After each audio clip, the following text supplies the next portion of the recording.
Hello everyone, welcome back to our channel Login Assist. In this guide video, I will show you how to delete your Discord account. First of all, launch open Discord application. You can see over here Discord has been opened. Initially, you'll be led to the home interface.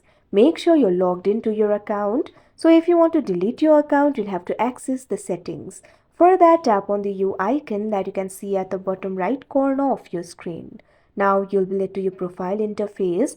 Tap on the gear icon that you can see at the top right corner of your screen. Now after you do that, you'll be able to access the settings. You'll be able to access the account settings, billing settings, app settings, etc. Under the section for account settings, you'll be able to find this option for account. Tap on it. Now you'll be led to the account interface. You'll be able to see the account information over here. Simply scroll down to the bottom.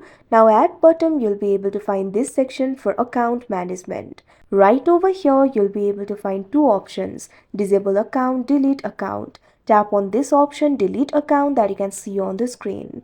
Now you can see over here you'll have to enter the password in order to delete your account. So simply enter your password over here. Now after you enter the password, tap on the OK option that you can see on the screen. Now after you do that, you can see over here your account will be deleted and you'll be logged out of your account. So like this, you'll be able to delete your Discord account. So that is how you delete your Discord account. I hope you found this video helpful. Thank you for watching. Make sure to like, share and subscribe to our channel.